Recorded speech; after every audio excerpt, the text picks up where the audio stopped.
All right, my name is Ryan. In this series of videos, we're going to be looking at creating a dynamic simulation of a distillation column for a binary mixture of two components, or a mixture of two components that is a binary mixture. And in this first video, I'm going to be deriving some of the equations that are going to help us do that. So we'll start with looking at the equilibrium equation for that binary mixture with the assumption of a constant relative volatility of those two components. So we'll start out with Raoult's law, and we'll write this out for both components. So we'll have XA, which is the mole fraction of our more volatile component A in the liquid phase, times the saturated vapor pressure of that component A is equal to YA, the mole fraction of A in the vapor phase, times the total pressure. And we can do the same equation for our less volatile component B. So XB, PB saturated equals YB times P. Now we'll look at the K values for each of these. So we'll do KA and KB, and these are going to be similar. So KA is going to be YA over XA, and KB is going to be YB over XB. And then we'll introduce the idea of relative volatility, which we'll introduce, or we'll represent using alpha.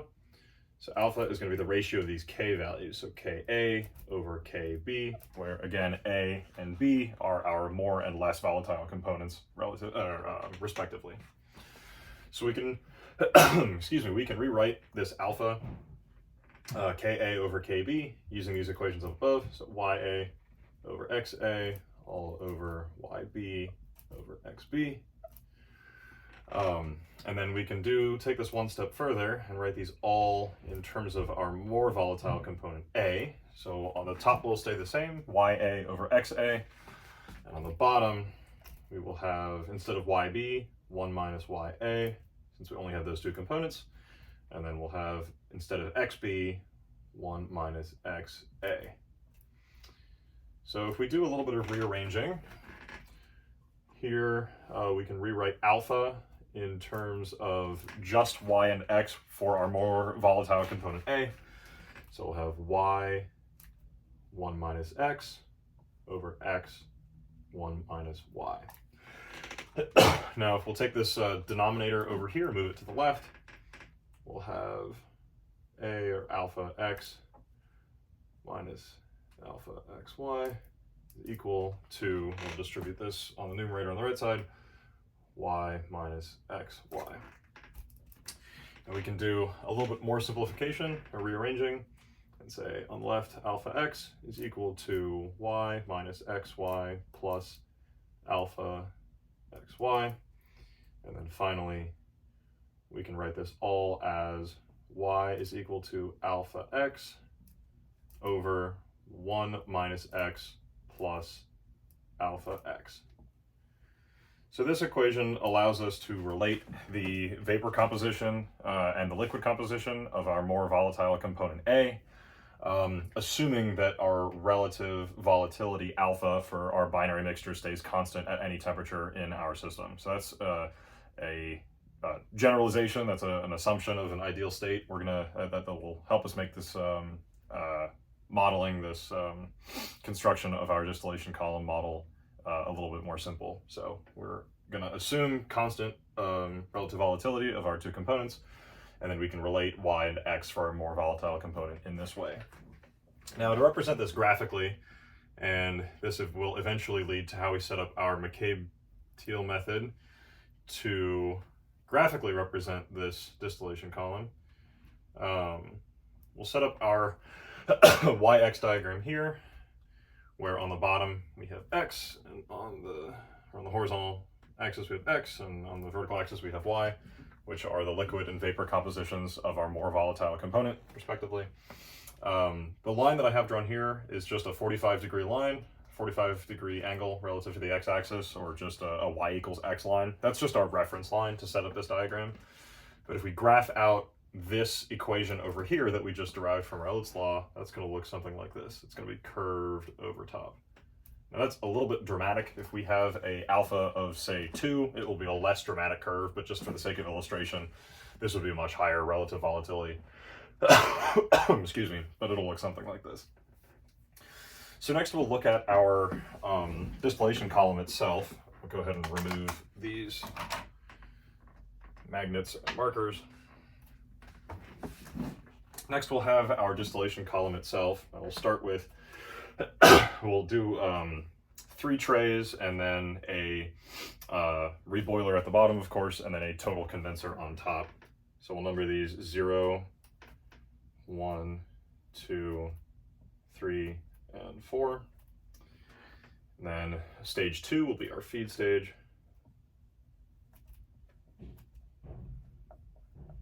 And then we'll do one more on top, and then our condenser, one towards the bottom, and then our reboiler. And I'll draw some coils here just to represent that this would have a cooling utility and this would have a heating utility for the condenser and reboiler respectively. Now each of these stages is going to have a vapor liquid equilibrium. Now coming out of the top, we will be taking a distillate product, and then out of the bottom we'll be taking a bottoms product.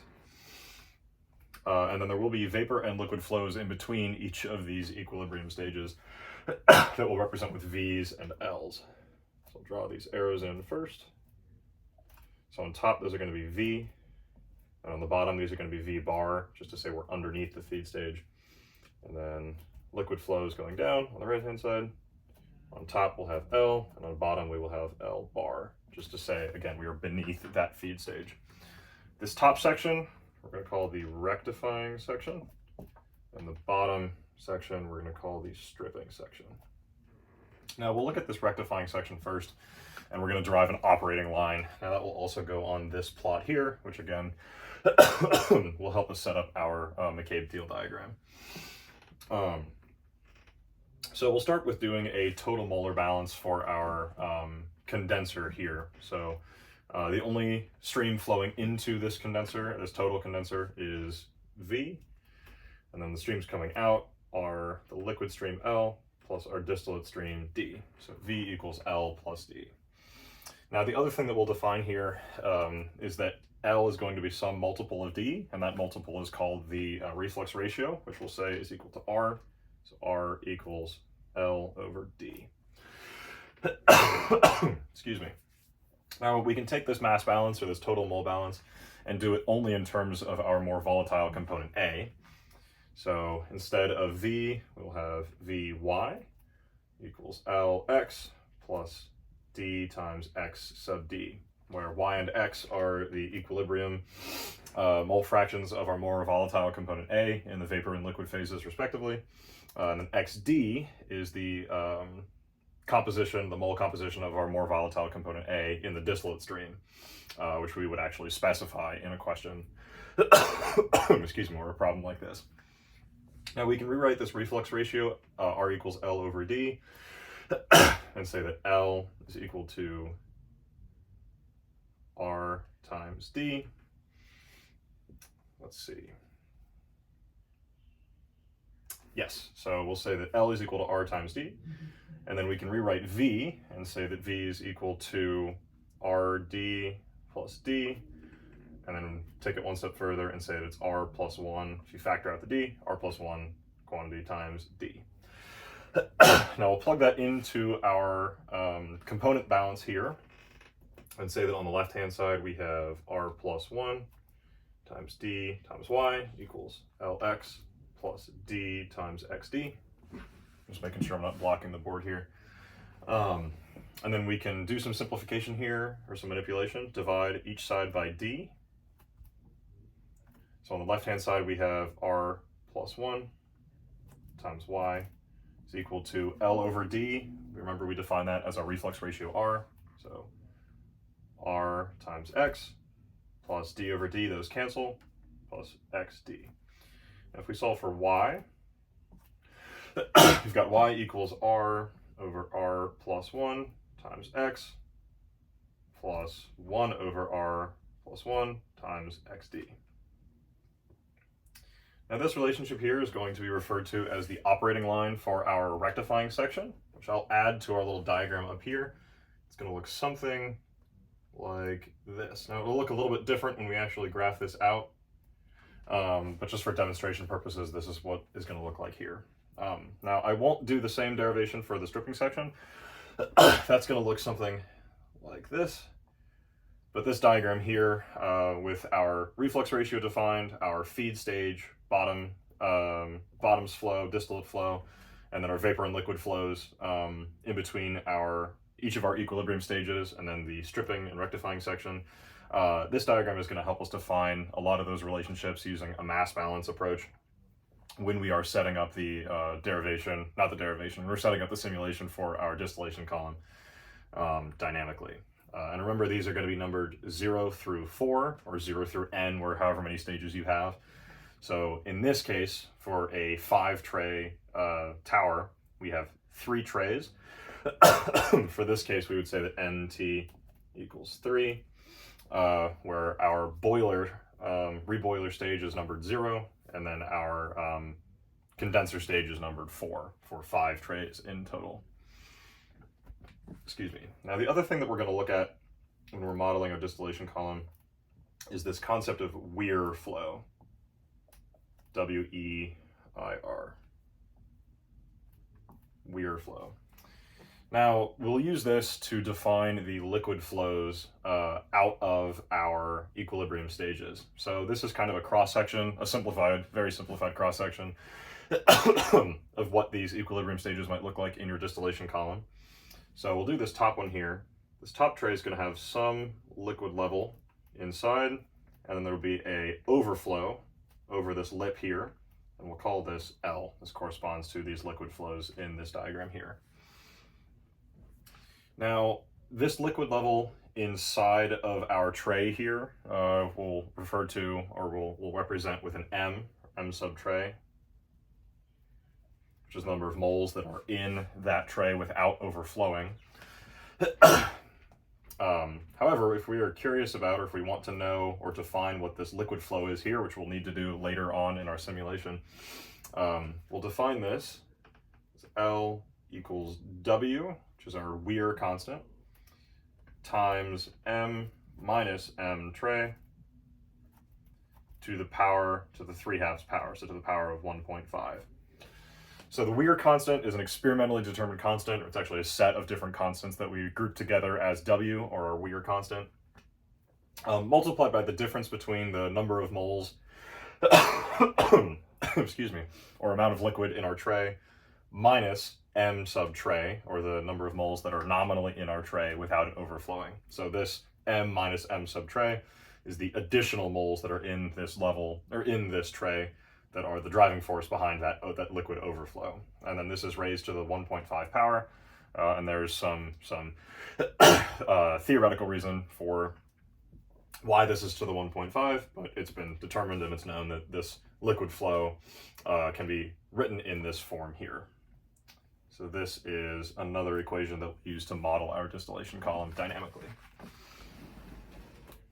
Now the other thing that we will want to look at is the composition of the liquid in each of our equilibrium stages, or each of these trays, relative to time. So we'll go dxi over dt. Now I'll circle this because this is really what we want to know, or this is what we want to learn about, because this is what we're going to track the changes in over time. Just gonna grab a sip of water.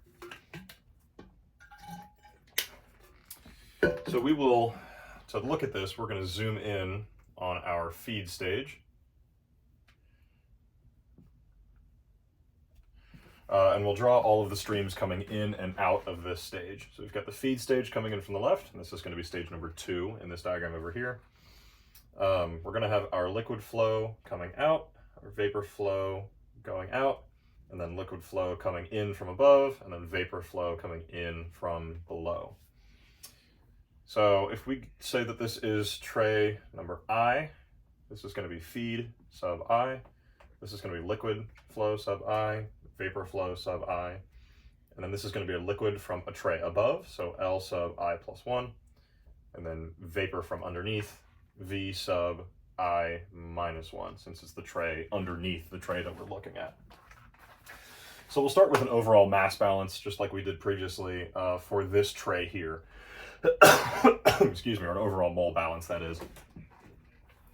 So we'll say for this one, d m sub I of dt, or the rate of change of this, the moles m sub I in tray I. And we can just define this as the summation of all of these flows. So we'll do our inflows first. We'll have V sub I minus 1 plus L sub I plus 1 plus F sub I minus our outflows, which are going to be V sub I and then minus L sub I.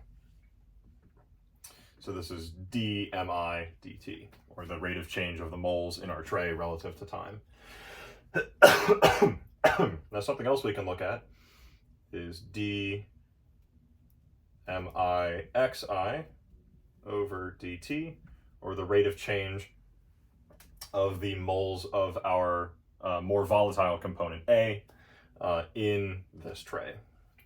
So this will look pretty similar to the equation above, the differential equation above, except each of these terms is going to be multiplied by the composition of that component that we're looking at. So we'll have those same inflows and outflows, but we'll have V I minus 1 times Y I minus 1 plus, let's see, yep, not block it, L I plus 1 times X I plus 1 plus Fi times Zi for the composition of our feed stream F, which will be some mixture of vapor and liquid. And then those same outflows, Vi times Yi minus Li times Xi. So this is how we will define dmi and then dmi xi, so total moles and then moles of the more volatile component. Except again, we're looking for, excuse me, we're looking for dxi dt, which is hidden away inside this equation here.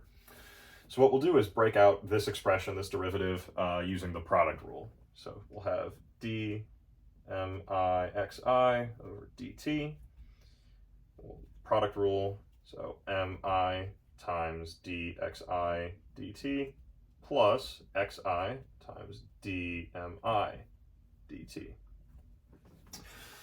Now from this, from using that product rule to take apart this derivative, we have found dxi dt, which is what we're looking for. So I'll do a little bit of rearranging to solve for dxi dt. dxi dt is going to be equal to dmi xi over dt minus xi dmi dt, and all of that divided by mi, the moles in tray I. So this is going to be our set of differential equations that will allow us to solve for the rate of change of our liquid composition or our mole composition of the more volatile component in our distillation column relative to time. Now in this equation here, I'll switch colors just so that we can see. This term here, dmi xi, we've got this, that's going to be here. So this is going to drop in to here. And then we also have dmi dt. This we defined up above with just those inflows and outflows. And this is going to drop in here. And we've got xi and mi, which we'll be able to calculate as well. And then that will allow us to solve for dxi dt, which is what we're looking for. So in the next, excuse me, in the next video, we will actually step into Colab to start coding this. And then this diagram and then these differential equations here will allow us to set up our simulation. All right, thank you.